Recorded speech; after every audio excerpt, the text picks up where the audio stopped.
All right, BJMA family, we are working on our blue belt hand strikes and blocks today. So we're going to start with something called the vertical elbow. Now you should already know a horizontal elbow, okay, a forward elbow. Some people call this a forearm strike because it does strike kind of in here in the forearm, unless you're doing a raking, which we'll talk about that some other time. But this is your forward elbow. You should also know a reverse elbow. Both of those things you should already know by this point. So we're going to talk now about vertical elbows. So vertical elbows are exactly what they sound like. They're either going up or they're going down, okay? Here are the things you need to know. Vertical elbow is designed to put your weight into the target, okay? Now, your target's body position is going to be important for this. Maybe they're kind of bending over and you're using this. We're going to start with a downward vertical elbow. That one seems to be a little bit easier, okay? So downward vertical elbow is just like this. You're going to take this hand that's in the back and you're going to point it downward to the ground, almost like you're punching down, and then you simply curve that elbow down. Boom, boom. Right now I'm hitting on the collarbone right here, okay? You can also strike downward to the head, okay? If you've got like an arm extended that you're trying to break, you can strike downward like that. Now, vertical elbow going upward, an upward vertical elbow, you're going to be going boom, just like this. It's almost like you're combing your hair, just like you're doing a cover, right? By this point in your career, you should have seen or tried a cover at some point. So now we're gonna do an elbow. Boom, it comes up. This is striking up into the body, up into the jaw, okay? If you can get them to come forward, you can go upward with it, right, instead of a horizontal. You can also strike upward into the groin if you happen to be down low enough to do that. Hopefully you're not, because that means they're standing over you, but you can. This again is great for doing breaks, dislocations, things like that. Okay, just make sure you don't hit yourself in the face when you do it, right? So you're still hitting with this portion of your elbow right here, pulling it up and through. Don't do this with a whole lot of power. You can damage your own shoulder trying to go way up high. This really should stop about here, about level with your eyes, okay? Boom, it shouldn't go any higher than that. All right, so that's your vertical up and your vertical down. There's also a reverse vertical, which is here. Boom, you'll see this when people do a lot of breaks. This is a very powerful strike because you come up on your body, up on your toes, and then strike downward. But that one won't be on the test, okay? It's gonna be vertical up, vertical down, okay? All right, next, hook punch. Okay, hook punch, guys, I'm gonna take a little bit of extra time with this. Requires a lot of understanding because if you do it wrong, it's really easy to break a wrist or break a hand doing this strike. So, anytime we do a punch, boom, we want this proper arm alignment here. We want our knuckles lined up with our elbow, right? As we come back, our knuckles should be lined up with the elbow should be lined up with the shoulder. Everything should be in line. If it's not, you're gonna end up breaking something, right? If you're kicked up or kicked down or kicked to the side too much or kicked this way too much, you're gonna break something, right? Well, the same thing applies with a hook punch. When you do a hook punch, it is coming around in a circular motion, but you don't want a circle here. You don't want to loop this with a curve, because if it's got a curve, it's going to break, okay? Instead, what you want is to have a straight line between your knuckles. I'm not sure if I'm doing this right or not because it's hard to do upside down. You want to do a straight line between your knuckles and your elbow, always, okay? If you do it here, you're going to be fine. But if you go here, it's not going to be so good. If you go here, then your wrist is immediately going to fold in when you strike on something, okay?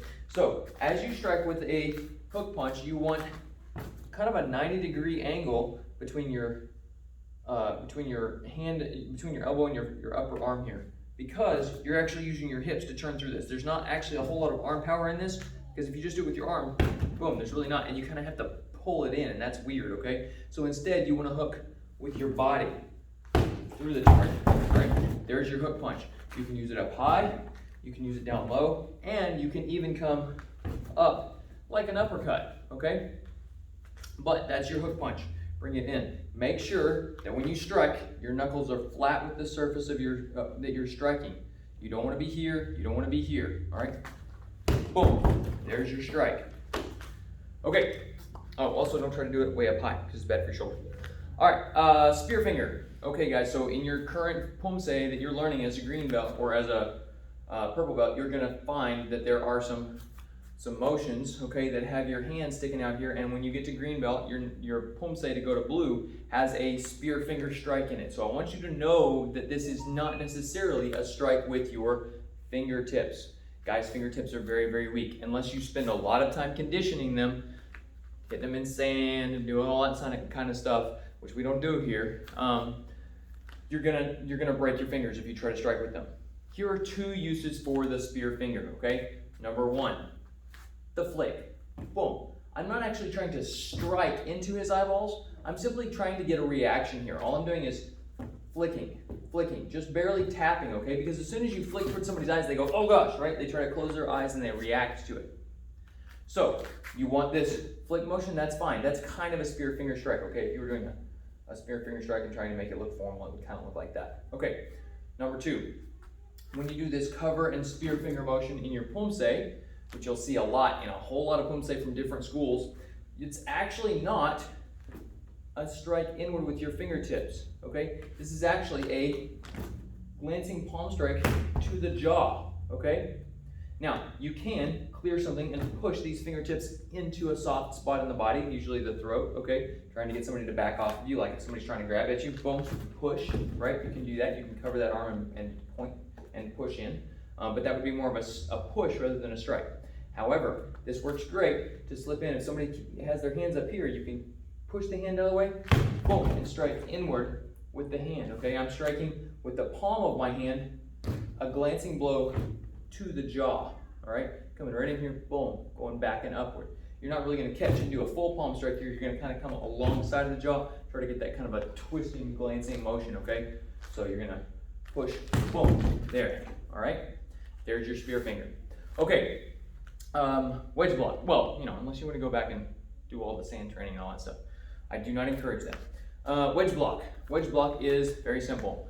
All you're doing is it's like a double outside block right here, except that your elbows are in tight and your arms are out, okay? From here, what we're doing is we're trying to clear some arms. Maybe somebody's reaching out to grab us and we just do our kind of reaction, boom, and we push them out of the way.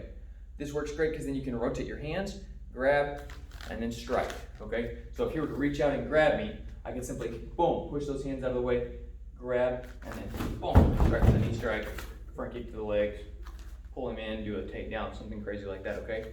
But the basics of the wedge block are, it comes up from the center and out, elbows are in. It's called a wedge block because this makes a wedge shape right here in the middle. All right? Okay, last one, scissor block. Guys, this is for clearing. You're generally gonna see anytime you do a down block, boom, it's gonna be over your front leg. Okay, excuse me, I'm sorry. It's gonna be over your front leg. So, since it's over your front leg, this other hand is gonna come, boom, up to here. This is called a scissor block. I don't know why, okay? But I guess because these are kind of coming past each other. But it's called a scissor block. So, boom, boom, this is your scissor block, okay? That double motion. This is designed to clear something while striking something else, or possibly if you're grabbing and throwing, this can be a grabbing and throwing motion, or it can simply be a block. I use this a lot at times in sparring. Somebody's trying to kick me, you know, maybe they're doing like a front kick and coming in with a punch. I'm kind of gonna go, boom, right? I kind of push the punch aside and then clear to make sure that nothing's gonna hit my head here, okay? So it's this down and cover motion, right? Or possibly maybe I'm covering as I come in, boom, with another strike. But this is the same motion, okay? There are a lot of possible applications for this, but the basic form is boom, boom, boom, boom, right? There's your scissor block. Okay, so we've just covered vertical elbows, hook punch, spear finger, which is not really a spear finger, wedge block, and scissor block. Those are your hand strikes and blocks for your blue belt test. All right, guys, train hard and train hard and train harder. See you later.